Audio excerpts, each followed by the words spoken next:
안녕하세요. 네, 반갑습니다. 목사님이랑 할 얘기가 많아가지고 원고를 미처 많이 못 보고 올라왔는데 하나님께서 은혜를 부어주실 줄 믿습니다. 이제 코로나 시기를 이제 지나고 또 분리개척 준비하고 이러면서요. 참 이렇게 성도님들 많이 만나지 못하고 또 이렇게 딱 분립으로 흩어지게 된 상황이 분립 이후에 가장 아쉬웠습니다. 그랬는데 또 이 지역에 또 분리개척된 분당 우리교회 성도님들 또 함께 꿈꾸는 교회 성도님들을 이렇게 뵐 수 있는 자리에 또 불러주시니 얼마나 기대되고 감사했는지 모릅니다. 또 오늘 그동안 받은 은혜를 나눌 때 하나님께서 저에게 주신 이 은혜보다 더 큰 은혜로 한 분 한 분 마음 풍성하게 채워주실 줄 믿습니다. 제가 이제 코로나 시기 때 한국일보에서요 이런 조사를 했다고 합니다. 한국인이 가장 좋아하는 시. 근데 그때 이제 선정된 시 중에 하나가 김춘수 시인의 꽃이라는 시가 이제 선정이 됐다고 하더라고요. 그래서 오늘은 이 시를 소개하는 것으로 오늘 설교를 좀 시작해 보겠습니다. 꽃이라는 시고요. 제가 좀 읽어드릴게요. 내가 그의 이름을 불러주기 전에는 그는 다만 하나의 몸짓에 지나지 않았다. 내가 그의 이름을 불러주었을 때 그는 나에게로 와서 꽃이 되었다. 내가 그의 이름을 불러준 것처럼 나의 이 빛깔과 향기에 알맞은 누가 나의 이름을 불러다오. 그에게로 가서 나도 그의 꽃이 되고 싶다. 우리들은 모두 무엇이 되고 싶다. 너는 나에게, 나는 너에게 잊혀지지 않는 하나의 눈짓이 되고 싶다. 내가 그의 이름을 불러주었을 때 그는 나에게로 와서 꽃이 되었다. 저는 이 시, 이 한 대목이 그렇게 좋더라고요. 그래서 오늘 설교 제목을 이 시의 한 대목을 좀 인용해 보았고요. 또 오늘 설교 본문에 있는 삭개오라는 인물이 참 이 시의 한 대목이 이 대목의 은혜를 주님으로부터 경험했던 그런 인물이구나 하는 생각을 해보게 되었습니다. 오늘 좀 이런 이미지를 좀 가지고요. 우리 옆에 계신 분들에게 좀 이렇게 서로 성함을 안다면은 이름을 좀 불러주면서 아무개 집사님, 아무개 권사님 축복합니다. 이렇게 함께 좀 서로 축복을 고백해 봤으면 좋겠습니다. 우리 옆에 계신 분들에게 함께 좀 축복하겠습니다.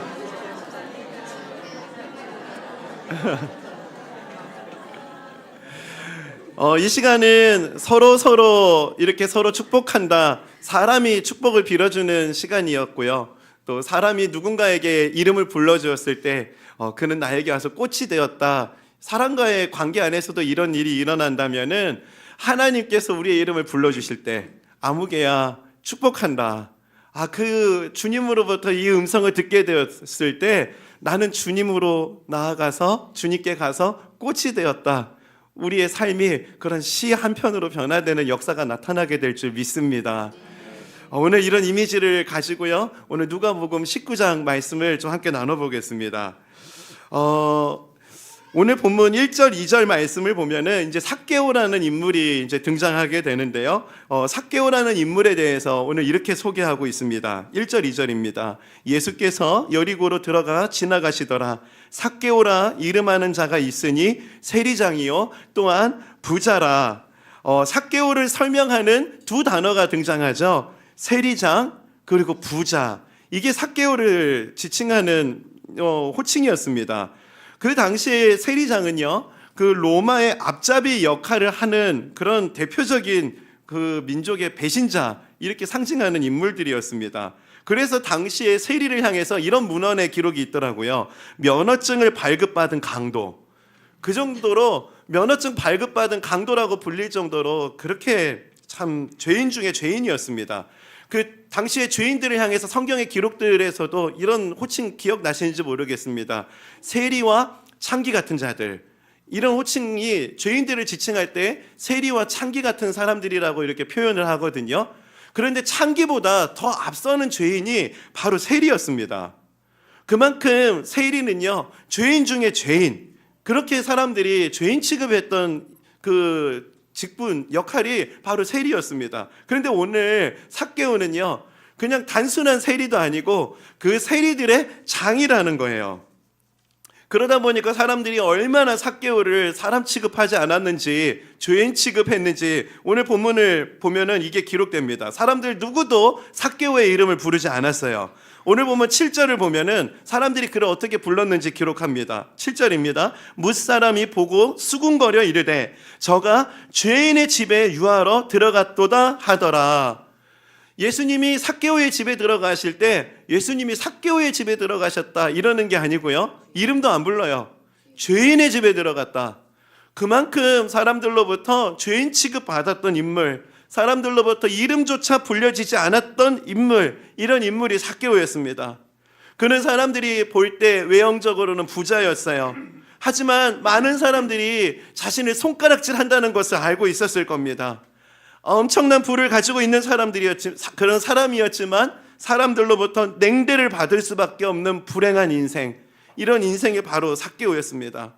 그런데 오늘 설교를 준비하면서 제 마음 가운데 소망이 됐던 것은요, 정말 이랬던 삭개오 같은 인생도 예수님을 만나고 나니까 그 인생이 180도 변화되더라는 겁니다. 예수님을 만나니까 삶의 가치관이 변하고요, 예수님을 만나고 나니까 인생을 대하는 태도, 인생을 대하는 자세가 변화되더라는 겁니다. 그래서 오늘 이 시간, 이 예배 시간에 오늘 저희들도 예수님을 만나고 돌아가는 밤이 되었으면 좋겠습니다. 뭔가 오늘 예배 끝나고 집에 가는데요, 가슴에 자꾸 여운이 남는 거예요. 오늘 말씀이 뭔지는 내가 잘 이해는 안 되는 것 같은데 가슴에 잔잔한 여운은 있다. 하나님을 만나고 돌아가는 것 같다. 좀 이런 은혜가 오늘 예배하는 모든 성도인들 마음 가운데 가득할 수 있기를 소원합니다.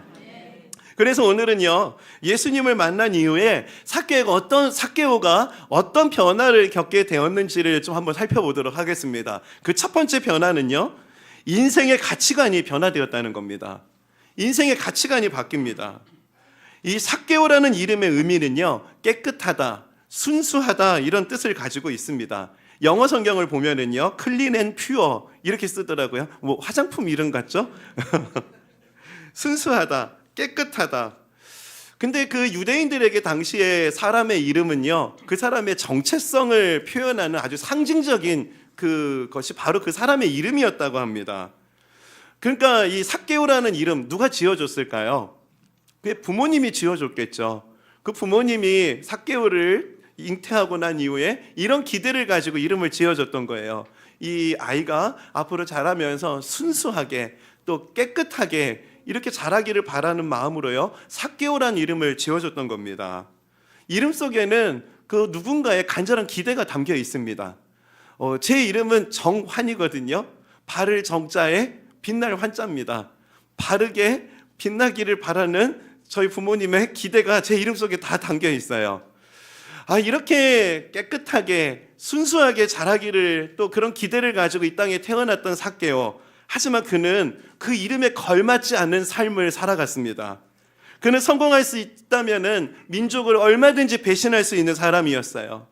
부를 취할 수만 있다면은요, 부정한 방법을 동원해서라도 그냥 부를 취하는 것, 이런 거 어렵지 않았던 사람입니다. 돈을 벌기 위해서라면은, 돈을 벌 수만 있다면은 사람들에게 손가락질 좀 받아도 세리쯤 되는 거 어렵지 않았어요. 그리고 그는 그냥 세리가 되는 것에서 멈추지 않습니다. 여리고라고 하는 한 도시의 세리들의 장이 되기까지 그는 세리들 중에서도 그 분야에서 1인자가 되었던 겁니다. 이게 뭘 말하는가? 삭개오는 수단과 방법을 가리지 않고 오로지 자신의 이익, 자신의 성공만을 위해서 달려왔던 삶을 살았다는 거예요. 그랬던 그가 예수님을 만나자마자 놀라운 그 가치관의 변화를 경험하고 이런 놀라운 고백을 합니다. 오늘 본문 8절 말씀인데요, 우리 8절 말씀 우리 준비됐다면 한번 다 함께 한번 좀 읽어봤으면 좋겠습니다. 우리 다 함께 한번 읽어보겠습니다. 시작. 삭개오가 서서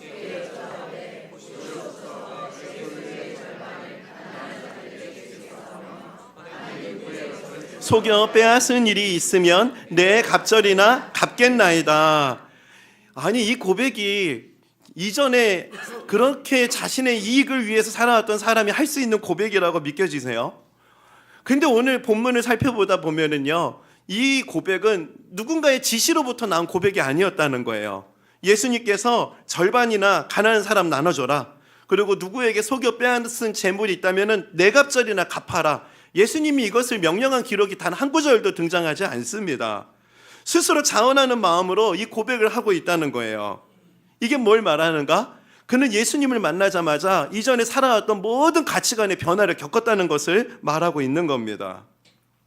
그런데 오늘 본문을 읽다 보면서 예수님이 지시도 하지 않았는데 도대체 어떤 일을 겪었기 때문에 이런 놀라운 가치관의 변화, 이런 고백을 그가 할 수 있었던 것일까? 이런 질문을 가지고 오늘 본문을 살펴보다가 그 이유를 제가 발견하게 됐어요.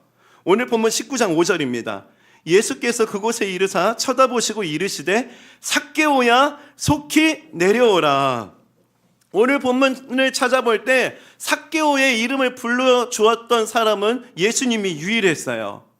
많은 사람들은 삭개오를 향해서 그 이름을 부르지 않고 죄인이다, 죄인이다 손가락질을 했지만 예수님만이 유일하게 삭개오의 이름을 불러주셨습니다. 오늘 시처럼 예수님이 삭개오의 이름을 불러주었을 때 삭개오는 예수님에게로 와서 꽃이 되었다. 예수님이 삭개오를 불러주었는데 삭개오의 인생의 가치관이 완전히 바뀌어진 것입니다.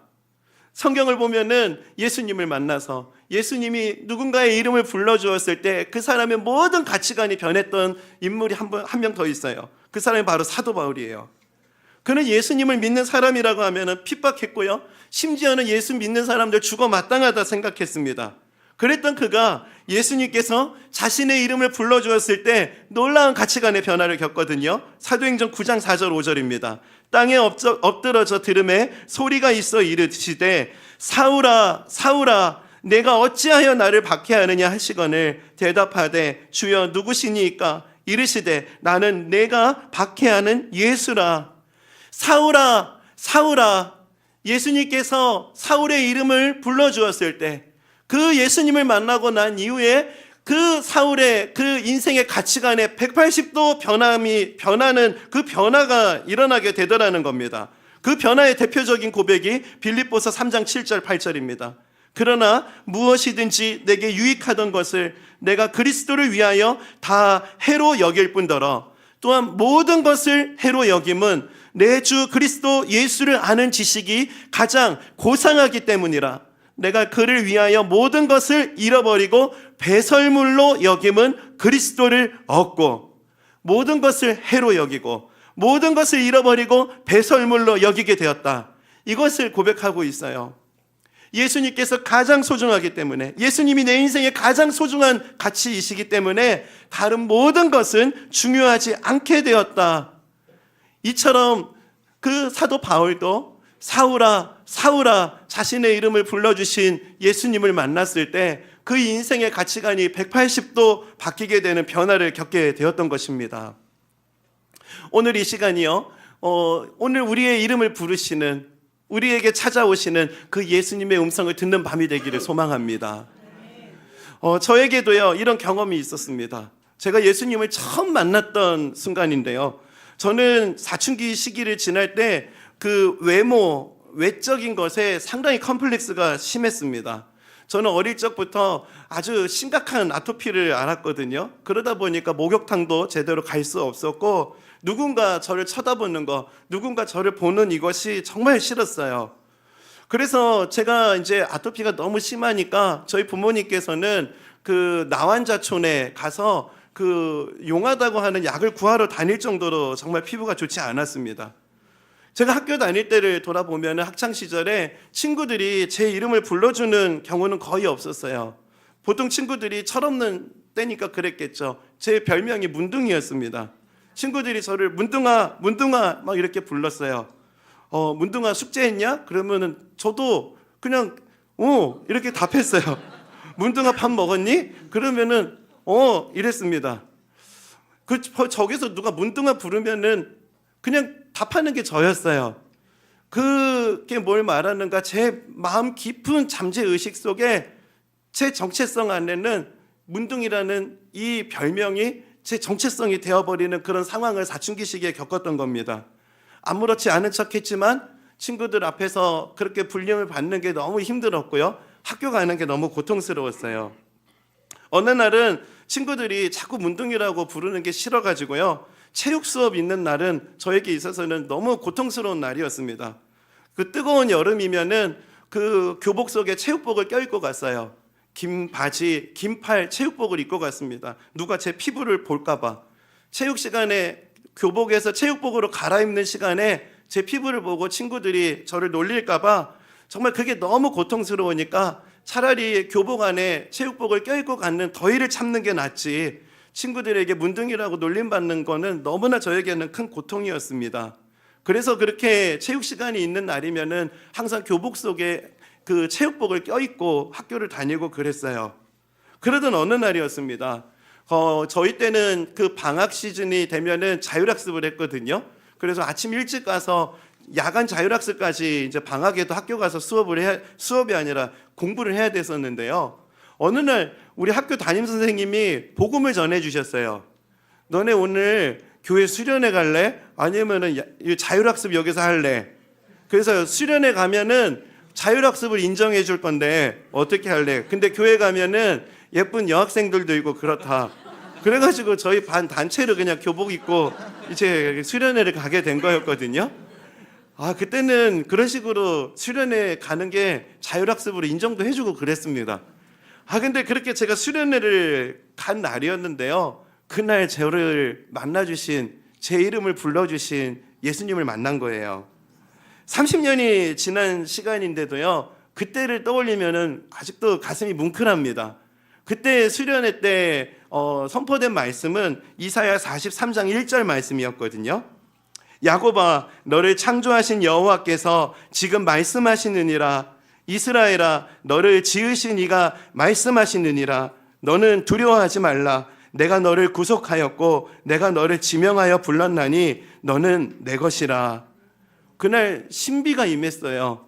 이 말씀이 하나님의 음성으로 들렸어요. 야곱아, 이스라엘아, 이렇게 부르시는 성경의 기록이 제 이름으로 읽혔어요. 정환아, 너를 창조하신 여호와께서 지금 말씀하시느니라. 정환아, 너를 지으신 이가 말씀하시느니라. 너는 두려워하지 말라. 이 음성이 하나님의 음성으로 제 마음 가운데 들려지니까요, 그때부터 제 인생의 가치관이 바뀌어지기 시작했습니다. 이런 차원에서 우리 한번 이 말씀을 자신의 이름을 넣어서 한번 좀 읽어볼까요? 이사야 43장 1절 말씀 혹시 준비됐습니까? 우리 이 말씀, 야곱아, 이스라엘아, 여기에 자신의 이름을 넣어서 한번 읽어보겠습니다. 함께 읽겠습니다. 시작.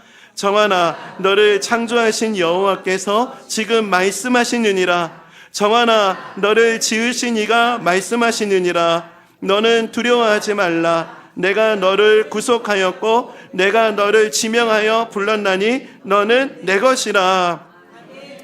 하나님께서 저를 부르시는 이 음성을 듣고 나니까요, 친구들이 문둥아 이렇게 부르는 이것이 제 정체성이 아니라는 것을 알게 됐어요. 나중에 4절 말씀을 보면은 내가 내 눈에 보기에 보배롭다, 존귀하다, 이런 말씀이 기록되어 있거든요.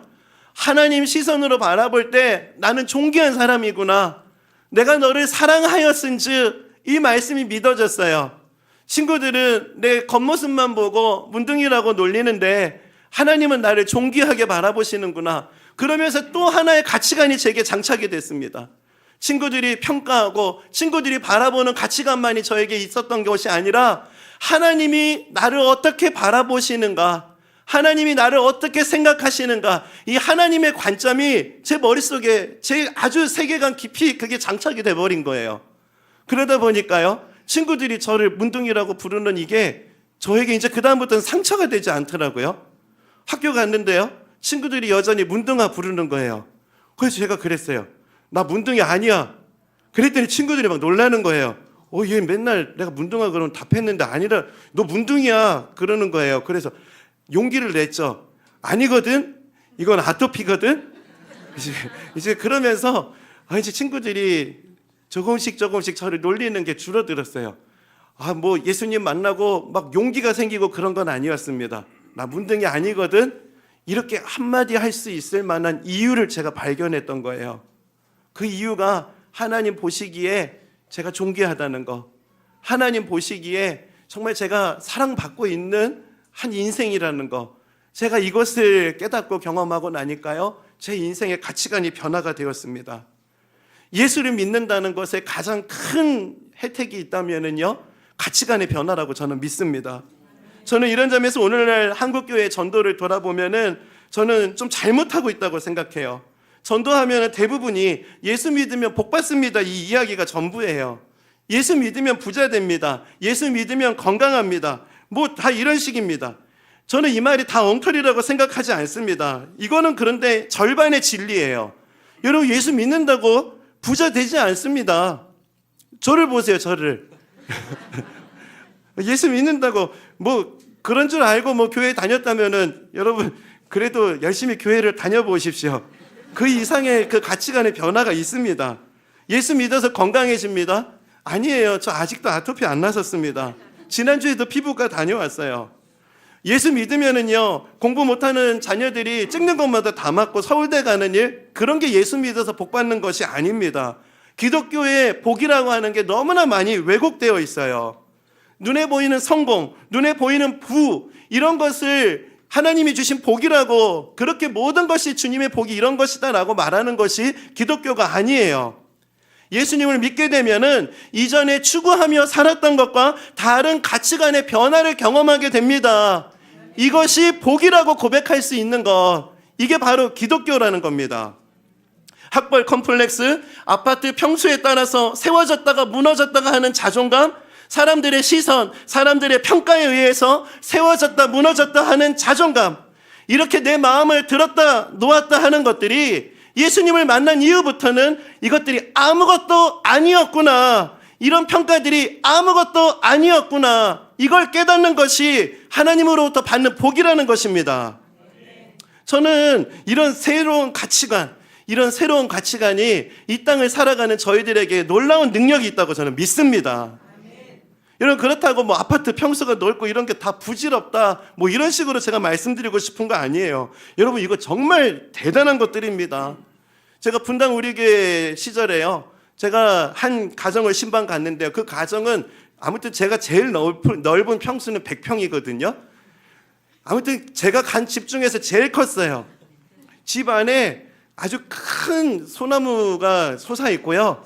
하여튼 집이 엄청나게 컸습니다. 그래서 제가 우리 집사님한테 화장실 좀 다녀오겠다고 했다가 화장실을 못 찾고 내가 안방을 들어가 버려가지고 아무튼 제가 거기서 막 길 잃고 이랬던 기억이 있거든요. 하여튼 뭐 이거 대단한 거예요. 여러분, 100평이 넘는 거, 이거 막 이런 거 막 아무것도 아니다, 이런 게 또 기독교는 아닙니다. 그런 부분들도 너무 귀한 것인데, 예수를 믿고 새로운 가치관이 우리에게 장착되고 나면은 이런 것들이 우리 삶에 그렇게 중요해지지 않는다는 겁니다. 제가 오늘 드리고 싶은 말씀은 이런 가치관, 이런 변화, 예수를 믿는 저희들에게 이런 변화가 있는가 우리가 좀 점검해 봐야 한다는 거예요. 사도 바울은 어떻게 자신에게 있는 이런 특권들을 배설물이라고, 시시한 것들이라고 고백할 수 있었던 것입니까? 이게 바로 예수님을 믿어서 가치관이 변화되었던 복음의 능력인 것입니다. 이 땅에 잠깐 있다가 사라질 무엇에 집착하지 않을 수 있는 가치관이 장착되는 것입니다. 이런 변화를 만드는 힘이 복음의 능력이라는 거예요. 저는 이런 변화는 이 땅을 살아가는 저와 여러분에게 큰 능력이 되는 줄 믿습니다. 그래서 오늘 예배하는 모든 성도님들이 정말 이 가치관을 장착하고 복음의 능력을 가지고 이 땅을 살아가는 그리스도인들 되시기를 주님의 이름으로 축복합니다. 두 번째, 삭개오가 예수님을 만난 이후의 변화는 대인관계의 변화였습니다. 삭개오는 예수님이 자신의 이름을 불러주신 것만으로도 놀랐어요. 그것만으로도 참 놀라운 변화가 있었습니다. 그런데 삭개오가 더 놀랄 수밖에 없었던 거, 예수님께서 자신의 집으로 오시겠다는 겁니다. 오늘 5절 말씀입니다. 예수께서 그곳에 이르사 쳐다보시고 이르시되 삭개오야 속히 내려오라, 내가 오늘 내 집에 유하여야 하겠다 하시니, 내가 오늘 내 집에 유하여야 하겠다, 이 표현을 원어로 직역하면 이런 말입니다. 나는 오늘 내 집으로 가야 된다. 그것은 반드시 이루어져야 한다. 이게 헬라어 원어적인 직역입니다. 이게 뭘 말하는가? 예수님이 그냥 우연히 지나가다가 삭개오를 만났던 것이 아니라는 거예요. 예수님이 오늘 여리고에 온 것은 삭개오의 집에 가기 위해서 왔다라는 겁니다. 삭개오 한 사람을 만나기 위해서 예수님께서 작정하시고 오늘 여리고를 들어오셨다는 거예요. 그 당시 문화로 볼 때요, 그 예수님께서 삭개오의 집에 간다. 이거는 정말 놀라운 축복이었습니다. 왜냐하면은 당시에 누군가의 집에 가서 식사를 한다는 것은 그 사람을 친구로 대우하겠다라는 것을 의미했다고 합니다. 그래서 한번 왕이 누군가의 집에 간다는 거, 그건 엄청난 일이었어요. 왕이 그 사람을 친구로 인정한다, 이런 의미가 있었기 때문에 그랬다고 합니다. 그러다 보니까 그 당시에 바리새인들 예수님을 메시아로 막 부르면서 반신반의하면서 따랐잖아요. 로마로부터 자신들을 해방시켜 주실 왕이라고 그들은 믿었는데요, 예수님께서 왕이신데 자꾸 집에 들어가는데 엉뚱한 데 가시는 거예요. 자꾸 죄인들의 집에 들어가는 겁니다. 창기의 집에 들어가니까 창기가 예수님 급으로 신분이 바뀌는 겁니다. 세리의 집에 들어가니까 세리가 예수님 급으로 신분이 변화되는 겁니다. 그러니까 바리새인들이 막 화가 났던 거예요. 자신들의 집으로는 오지 않고 자꾸 죄인들의 집으로 가시니까요, 그게 인정이 안 됐던 겁니다. 이처럼 여리고에 수많은 집들이 있었을 텐데 예수님께서는 친히 삭개오의 집으로 가시겠다. 이거는 정말 놀라운 의미가 있었던 거예요. 삭개오는 이런 의미를 너무나 잘 알고 있었을 겁니다. 그래서 자신의 집으로 오신 예수님을 향해서 놀라운 믿음의 결단의 고백을 하는 거예요. 이 고백이 아까 읽었던 8절인데요. 우리 이 말씀 다시 한번 또 읽어보겠습니다. 오늘 본문 8절 말씀. 우리 다 함께 읽겠습니다. 시작. 삭개오가 서서 주께 여짜오되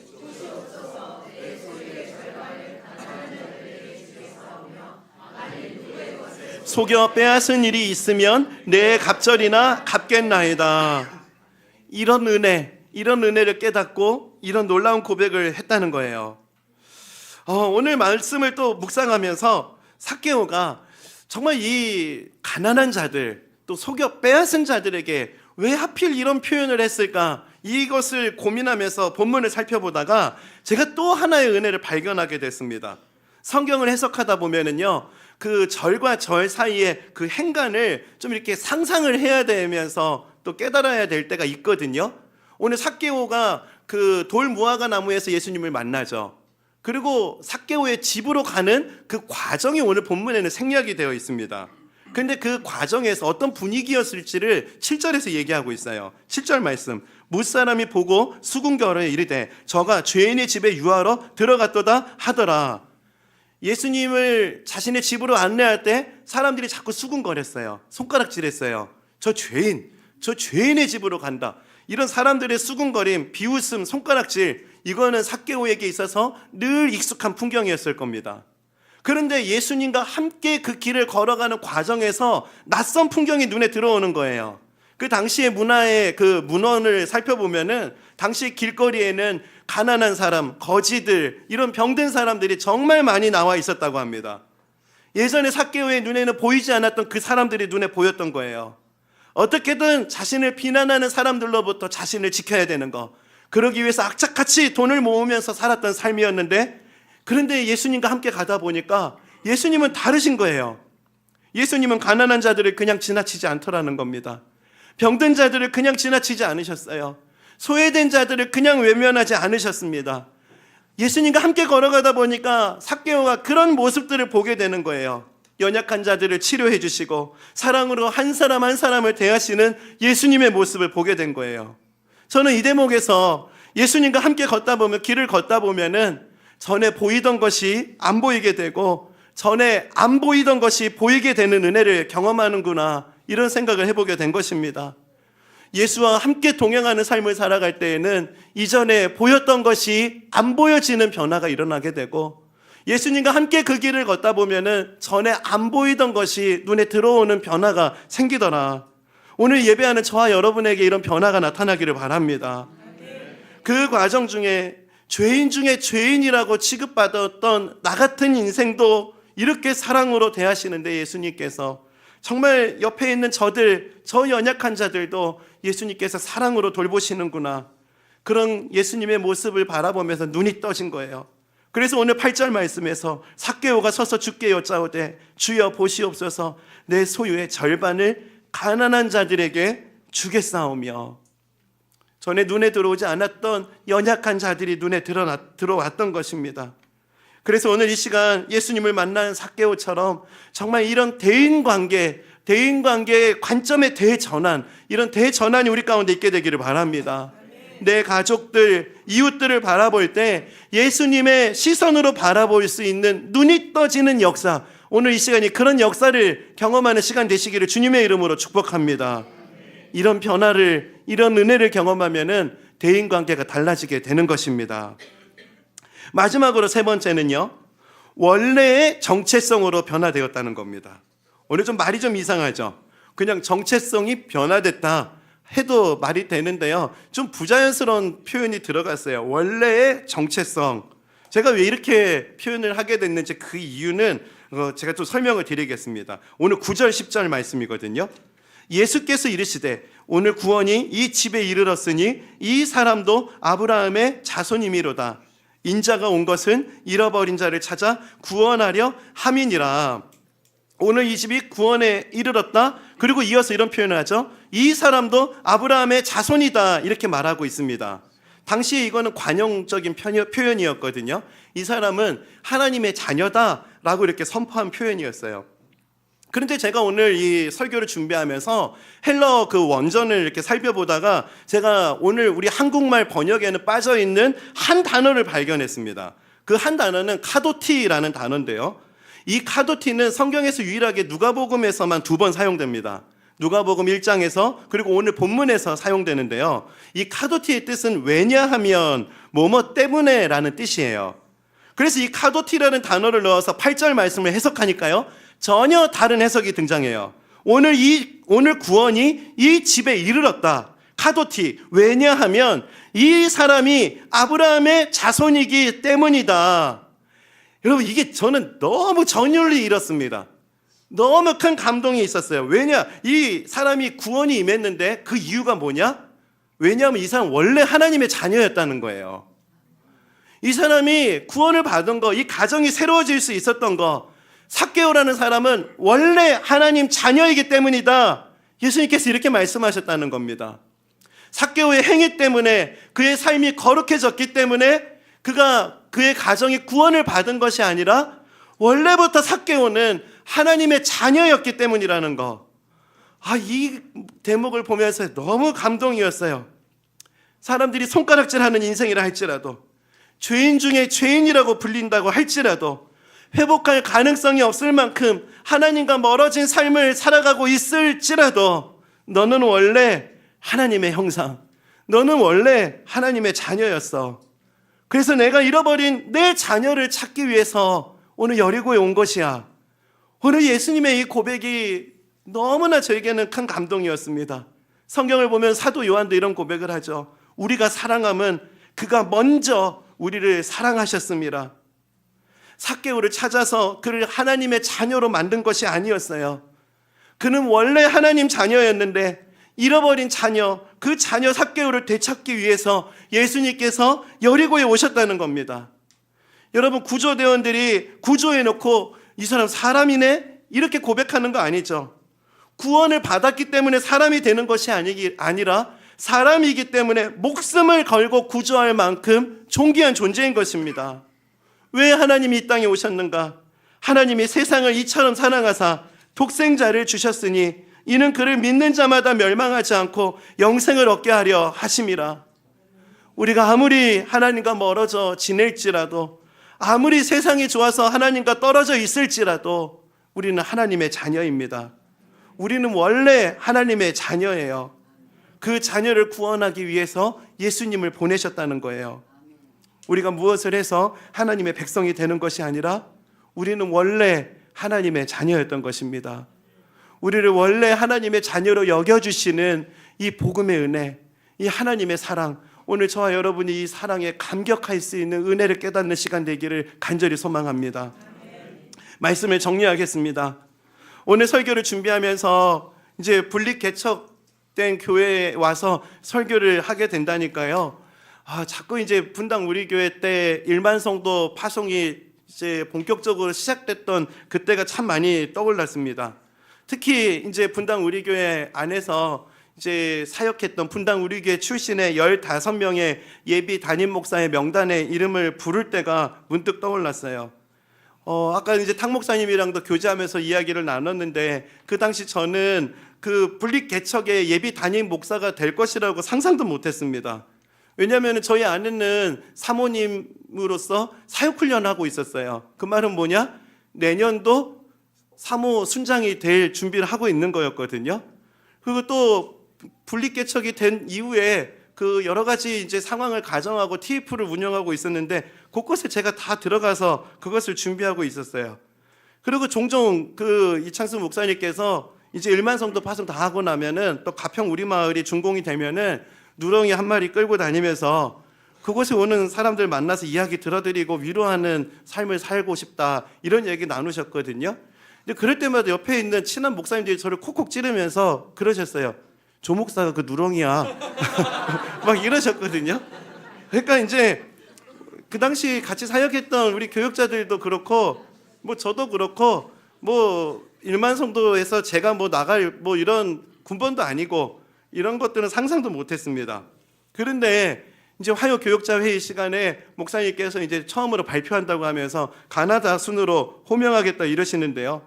이제 가나다 순으로 목사님들이 호명될 때마다 옆에 앉아서 막 박수 쳐드렸거든요. 그런데 그 중에 조정환 이러는 거예요. 이제 깜짝 놀랐습니다. 깜짝 놀랐고 제가 깜짝 놀라니까 옆에서 막 목사님들이 이거 알았으면서 놀라는 척 한다고 아카데미 나무 주연상 감이라고 연기를 왜 이렇게 잘하냐고 막 이렇게 놀리시는 거예요. 아니 근데 진짜로 깜짝 놀랐습니다.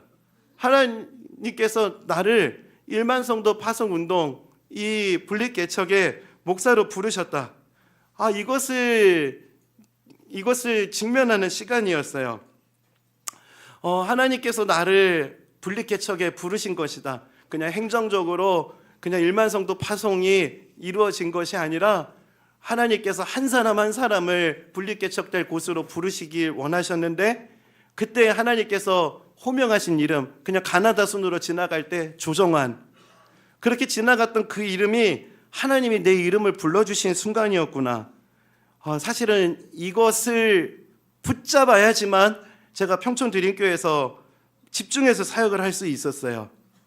왜냐면은 저희 우리 교회 성도님들 보면 안 되는데 제가 평촌드림교회에 있을 때 향수병이 너무 와가지고 힘들었어요. 분당 우리 교회가 너무 생각이 나가지고 너무너무 힘들었어요. 그래서 주일 예배 끝나면은 그냥 송림으로 달려가서요.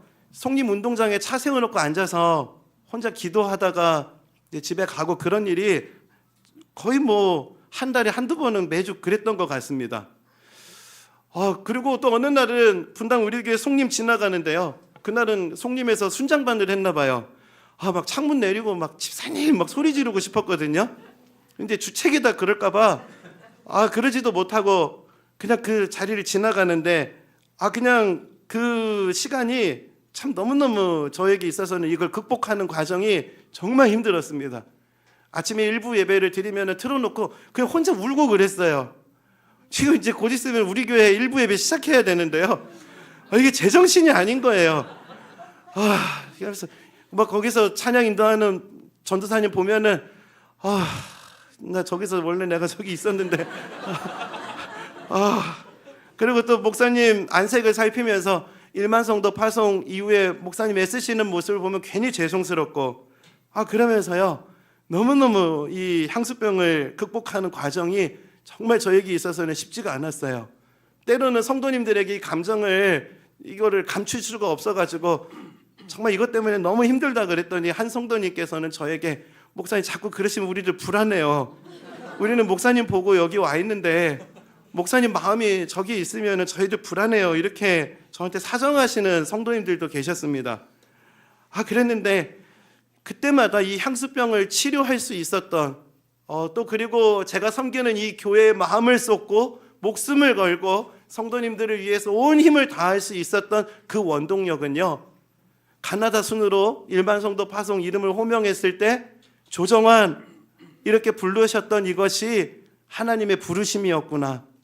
제가 이것을 믿음으로 취할 수 있었을 때 그것을 믿음으로 붙잡을 때 정말 이 부름 앞에서 하나님 앞에 순종할 수 있는 힘 또 교회와 맡겨주신 성도님 앞에 하나님의 그 마음을 쏟아낼 수 있는 힘 정말 거기서부터 그것이 시작될 수 있었던 거예요.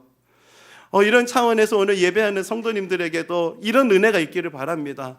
저에게는 조정한 이렇게 부르셨다 그런 순간이 있었다면은 한 사람 한 사람의 그 이름을 부르시는 그 하나님의 부르심, 그 하나님의 음성이 여러분의 삶 속에도 반드시 있다고 저는 믿습니다. 여러 가지 혼란스러움이 있을 때 내 이름을 불러주신, 나를 만나주신 그 하나님의 그 부름의 순간을 붙잡기 시작할 때 세상과 나는 간고도 없고 구속한 주만 보이도다 고백할 수 있는 은혜가 우리 가운데 샘솟게 될 줄 믿습니다. 매 주일마다 그래서 저희 교회에서 부르는 찬양이 있거든요. 이 찬양이 사실 저를 살렸어요. 오늘 예배 때 불렀던 찬양인데요, 하나님의 부르심이라는 찬양입니다. 이 찬양은 저의 신앙 고백이에요. 하나님의 부르심에는 후회하심이 없네. 내가 이 자리에 선 것도 주의 부르심이라.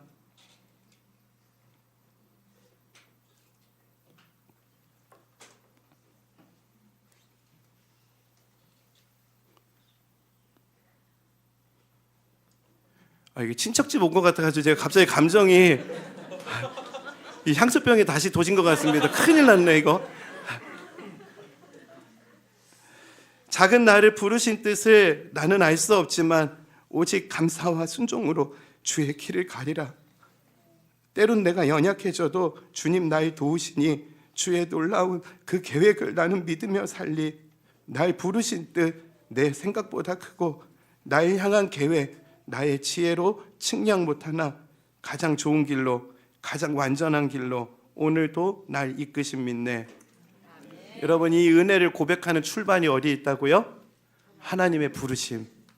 이 부르심, 내 이름을 불러주었을 때 나는 그에게로 가서 꽃이 되었다. 오늘 이 시간이 우리를 부르신 그 하나님의 음성을 선명하게 되새기는 은혜의 밤이 되기를 소망합니다. 오늘 말씀을 생각하면서 우리 이 찬양을 좀 함께 고백했으면 좋겠는데요. 하나님의 부르심에는 후회하심이 없네. 내가 이 자리에 선 것도 주의 부르심이라. 우리를 부르시는 그 주님의 음성을 떠올려 보면서 우리 이 시간 이 믿음의 고백을 주님 앞에 함께 고백하며 나아가겠습니다.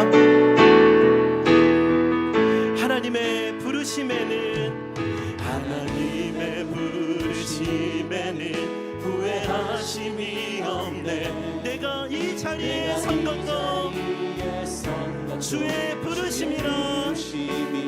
아멘. 하나님의 부르심에는 결코 실수가 없네. 나를 부르신 하나님의 신실하심을 믿네. 고백합시다. 날 부르신 뜻, 날 부르신 뜻 내 생각보다 크고, 아멘. 날 향한 계획 나의 지혜로 측량 못하나 가장 좋은 길로, 가장 완전한 길로 오늘도 날. 우리 이처럼 고백합시다. 작은 나를 부르신, 나는 알 수 없지만 오늘 결단합시다. 오직 감사와 순종으로 주의 길을 가리라. 아멘. 때론 내가 연약해져도 주님 날 도우시. 주의 놀라운 그 계획을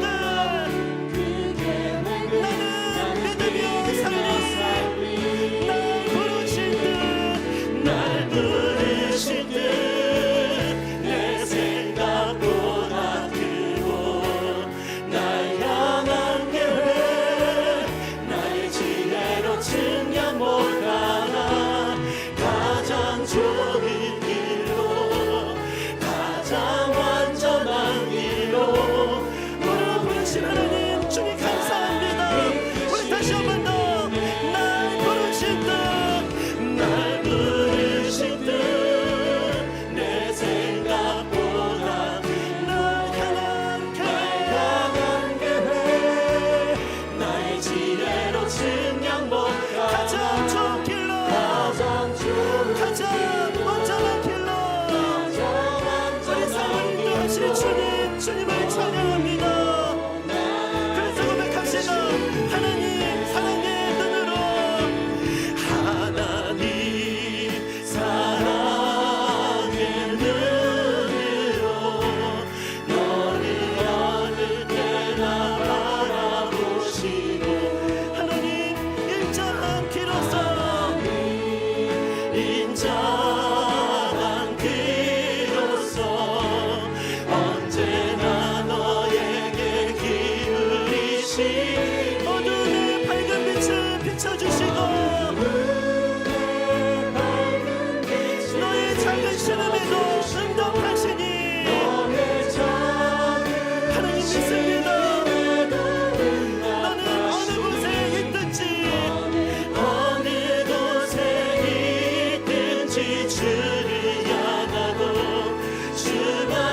잡으시고 오늘 말씀을 좀 돌아봤으면 좋겠습니다. 삭개오야라고 하는 그 이름을 불러주었을 때, 주님의 그 부르심을 들었을 때 삭개오의 인생이 변화되었다면은 우리 다 그때가 있잖아요. 누구야? 아무개야. 우리가 하나님의 자녀가 될 만한 무엇을 해서 우리를 부르셨던 것이 아니라 하나님 그냥 조건 없는 사랑으로 먼저 우리에게 찾아와 주시고 우리의 마음을 두드렸던 그때, 여러분 기억하시잖아요. 우리의 삶에 이런저런 혼란이 있고 어려움이 있다면은 정말 이런 문제 해결에 집중해야 될 때가 아니라 우리를 먼저 찾아주신 그 하나님을 바라봐야 될 때라고 저는 믿습니다. 하나님, 내 이름을 불러주셨던 그때, 자격 없는 나에게 찾아와셔서 내 마음을 두드리셨던 그때, 하나님 오늘 이 밤 그 하나님의 음성을 듣는 밤 되게 하여 주시옵소서. 그가 우리를 사랑하시면 먼저 우리를 사랑하셨다는 거, 우리를 먼저 사랑하신 그 사랑으로 우리의 심령을 충만하게 하여 주시고, 아버지 우리의 생각과 마음을 새롭게 하여 주시옵소서. 오늘 말씀을 생각하면서 우리 각자에게 주신 기도 제목을 가지고 우리 합심해서 함께 기도하시겠습니다. 하나님 아버지 은혜를 구하며 나아갑니다. 오늘 이 밤 우리를 부르신 삭개오야, 우리의 이름을 부르신 그 하나님의 음성을 듣는 밤이 되게 하여 주시옵소서. 자격 없는 자를 먼저 찾아주신 하나님, 아버지 하나님, 우리를 찾아주시고 우리의 마음을 두드리신 하나님 앞에 반응하길 원합니다. 우리의 마음을 열길 원합니다. 아버지 하나님, 우리를 향해 말씀하시는 주의 음성을 향해 우리의 귀를 열 수 있기를 원합니다. 하나님 아버지, 우리를 향해 말씀하시는, 우리를 사랑한다 말씀하시는 그 음성 앞에 귀를 기울일 수 있는 은혜, 그 주님을 바라볼 수 있는 믿음, 아버지 우리에게 이 은혜를 허락하여 주시옵소서.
한 번 더 기도하겠습니다.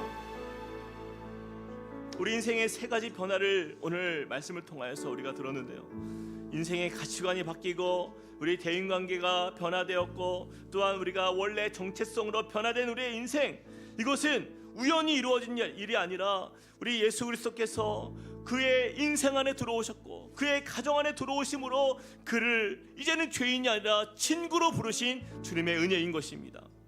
가난한 영혼, 병든 영혼, 소외된 영혼이 이제 보이기 시작한 주님의 그 은혜를 이 삭개오는 그저 그것을 마음에 담지 않고 그것을 그의 삶으로 증거하면서, 주님, 내가 지은 죄가 있는 사람들에게, 그 사람들에게 내 값절로 내가 갚겠나이다 얘기했던 그의 삶으로 반응했던 우리 삭개오의 모습을 보면서, 하나님 우리도 그러한 인생이 되길 원합니다. 주님, 그동안 보이지 않았던 하나님 우리 주위에 주님을 잃어버린 영혼들, 가난한 영혼, 병든 영혼, 주님을 모르고 또한 세상 가운데 그렇게 살아가는 수많은 우리의 이웃들, 하나님 저들의 영혼이 보이게 하여 주시옵소서.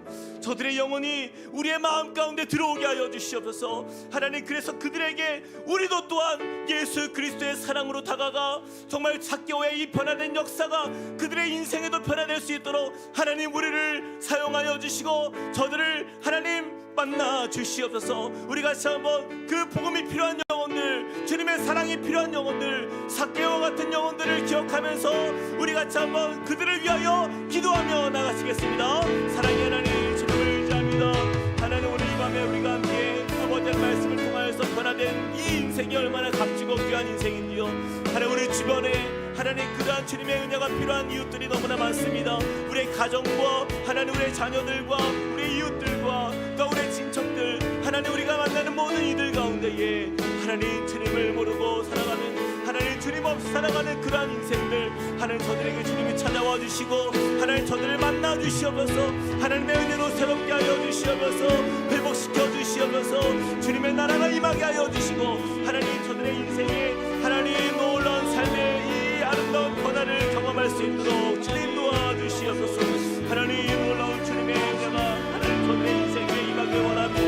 하나님 도와주셔서 하나님 그들에게 찾아오셔서 하나님 그들의 인생에 놀라운 주님의 이 아름다우신 은혜를 하나님 경험하게 하여 주시고 하나님 우리의 이름을 불러주신 주님 저들의 이름을 불러주시고 하나님 그들을 만나주시길 원합니다. 하나님 함께하여 주시소.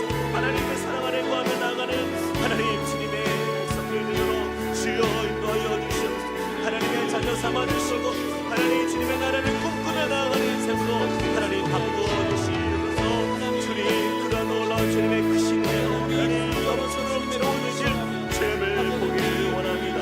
주님 역사하여 주시옵소서. 그저 이 세상이 하나님 그저 부자가 되는 것 어떤 삶의 아버지 하나님 장이된 하나님 그러한 아버지 하나님 인생의 목적이 아니라 우리의 인생을 변화시키는 주님의 크신 역사 그 은혜 안에서 주님을 보게 하여 주시옵소서. 주님 인도하여 주시옵소서. 우리 함께 고백하겠습니다. 하나님의 사랑을 사모하는 자 하나님의 사랑을 사모 하나님의 평안을 바라보는 자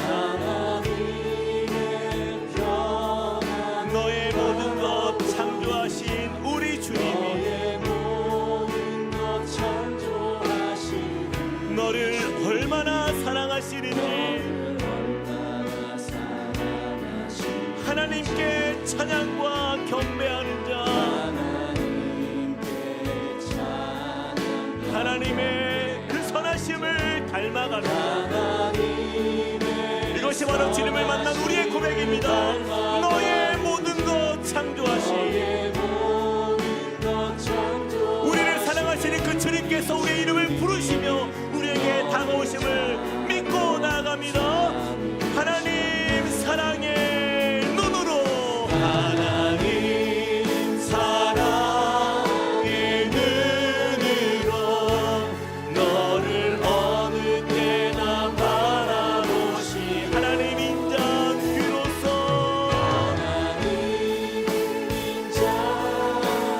언제나 너에게 기울이시니 어두움의 밝은 빛을 너의 작은 시름에도 응답하시니 너는 어느 곳에 있든지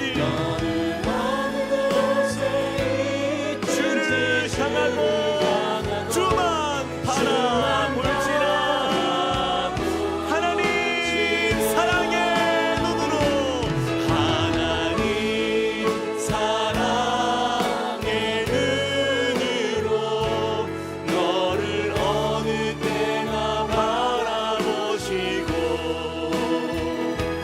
하나님 인자한 귀로서 언제나 너에게 기울이시 어둠의 밝은 빛을 음의 밝은 빛을 비춰 너의 작은 신음에도 응답하시니 너는 어느 곳에 있든지 주를 나 오직 주만 바라보시라 주만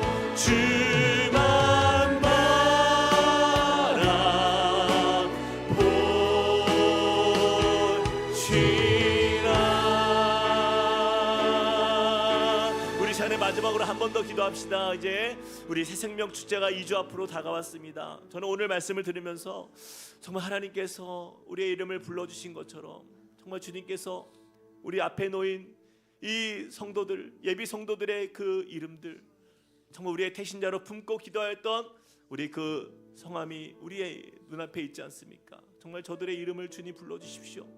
주님 찾아오셔서 주님 저들을 만나주셔서 그들의 인생에 가장 놀라운 변화 가치관이 변화되고 관계가 변화되고 그들의 정체성이 변화되는 놀라운 역사 하나님 저들이 누리게 하여 주시옵소서. 예수를 만나는 역사 하나님 이루어 주시옵소서.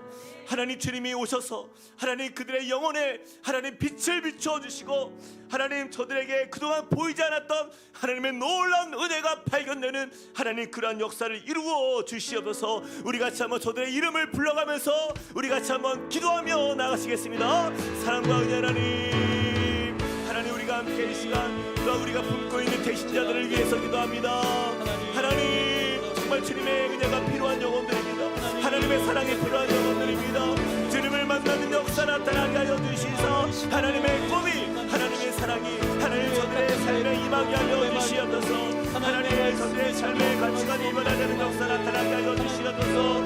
하나님 주님을 부르며 나아가는 곳에서 하나님 세상의 성공이 아니라 하나님 정말 주님을 깨닫고 하나님 그 구원의 은혜를 나누시고 하나님 그 은혜가 저들에게 임하길 원합니다.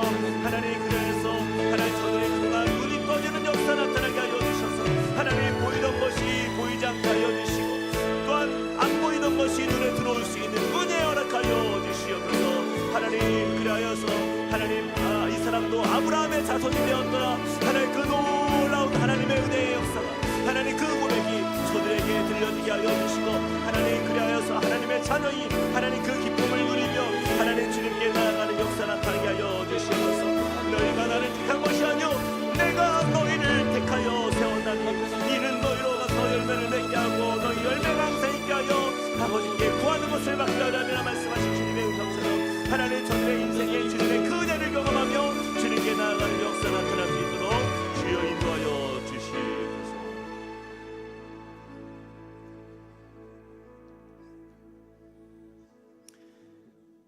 이제부터는 너희를 종이라 하지 아니하리니 종은 주인이 하는 것을 알지 못함이라 너희를 친구라 하였노니 내가 내 아버지께 들은 것을 다 너희에게 알게 하였음이라. 사랑의 하나님 감사합니다. 삭개와 같은 우리의 인생에 주님이 찾아오셔서 우리의 마음에 들어와 주시고 주님이 거하심으로 우리를 친구 삼아 주신 주님, 그 주님의 은혜가 얼마나 크고 감사한지요. 주님, 주님으로 인하여 변화된 우리의 삶이 얼마나 값지고 소중하고 또한 아름다운지요. 주님, 이제는 우리가 그동안 소중히 여겼던 그것들이 이제는 더 이상 중요한 것이 아니고 그러나 우리가 보이지 못하였던 그것이 우리 눈에 들어옴으로 인하여서 우리의 영안이 떠지는 역사 우리에게 허락하신 주님 감사드립니다. 주님, 변화된 우리의 인생이 이제는 아브라함의 자손이 되었노라. 이 사람도 아브라함의 자손이 되었노라. 주님, 그렇게 우리를 찾아와 주시고 우리를 하나님의 택함 받은 주의 백성으로 우리를 칭하여 주시고 이제는 우리를 죄의 노예에서 자유케 하시사 하나님 나라의 백성으로 주님의 자녀로 우리를 세워주신 하나님의 크신 사랑 안에 우리가 나아갑니다. 주님, 오늘 주신 말씀을 우리가 붙들고 우리가 나아가는 모든 자리 속에서 이제는 변화된 인생의 기쁨과 감사를 누리는 복된 삶 되게 하여 주시옵소서. 주님, 우리를 향하여 이 세상보다 더 사랑하여 주셔서 주님 자신의 목숨을 내어주기까지 우리를 사랑하신 그 사랑, 하나님 그 사랑이 우리의 삶의 원동력이 되게 하여 주시고 우리의 삶의 가장 소중한 가치가 되게 하여 주셔서 하나님 그 사랑을 나누는 그 기쁨 안에 하나님 또한 한 영혼이 주 앞에 돌아오는 역사 우리를 통하여 이루어 주시옵소서. 주님께서 우리 가운데 놀라운 일들로 채우시고 또한 변화시키시고 하나님의 크신 일들을 이루어 가실 줄 믿습니다. 이제는 우리 주 예수 그리스도의 은혜와 하나님 아버지의 크신 사랑과 성령님의 감동 감화 교통하심이 오늘 말씀을 통하여서 우리의 이름을 부르사 그 하나님의 부르심 앞에 반응하며 또한 변화된 인생의 기쁨을 누리며 주님 앞에 우리의 마음을 낮추고 주님을 사랑하기로 고백한 주님의 자녀들 머리 위에 그리고 그 가정과 함께 꿈꾸는 교회 위에 이제로부터 영원토록 함께 하시기를 간절히 축원하옵나이다. 아멘. 우리 계속해서 우리 개인의 기도로 주님께 나아가도록 하겠습니다.